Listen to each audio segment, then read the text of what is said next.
We've hit the 10-game mark in the NFL. We've gone through our first major fall holiday, Thanksgiving, and after a weekend of eating leftovers and watching a lot of football, I'm sure you're tired, not of watching football, but of eating turkey sandwiches. I'm sure you figured out, okay, these may be the sleepers. These teams do not have a chance. And of course, you have the Green Bay Packers, the Tampa Bay Buccaneers, and the Kansas City Chiefs, who made back-to-back Super Bowl trips, come off life support and have life again. Look, 3 to 5 Super Bowl contenders should be enough, but there are no more undefeated teams, and there will be no 16-1 juggernauts headed into the playoffs.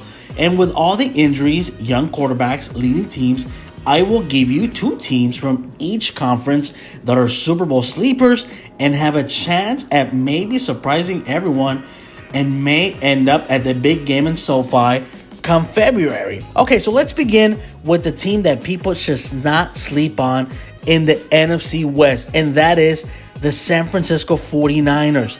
Yes, they are third in their division behind the Cardinals and the Rams, but trust me, the Niners have been running the ball down their opponents' throats this season. The 49ers have rushed for less than 100 yards as a team only twice this year. Look, they have a dynamic duo in Deebo Samuel and Cordell Patterson. Typically, you'll see wide receivers, if they're going to run the ball, run a reverse or a jet sweep, but these wide receivers are a hybrid combo of wideout and running back.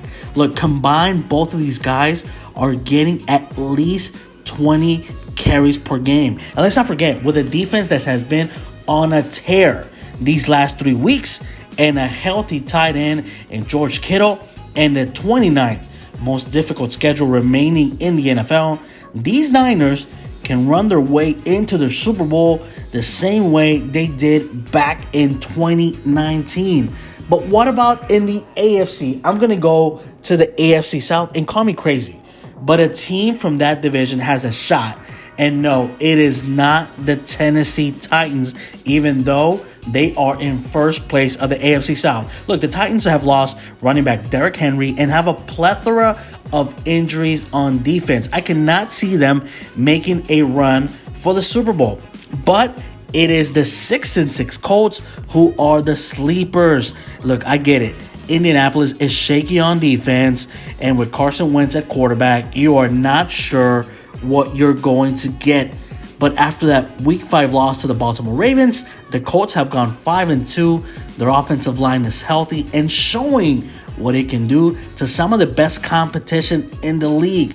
The Colts destroyed the top defense of the Bills and gave the Bucs a good shot for their money. The Colts team is capable of beating anyone, especially in the wacky AFC. Look, the NFL playoffs can get crazy and anything can happen once that ball is kicked off. But let's not forget about one last team, and that is the Patriots. They've regained their groove back, so we need to add them in the mix. I know I said 2 teams, but let's add the Patriots to the mix as a sleeper for this year's possible Super Bowl Black Horses.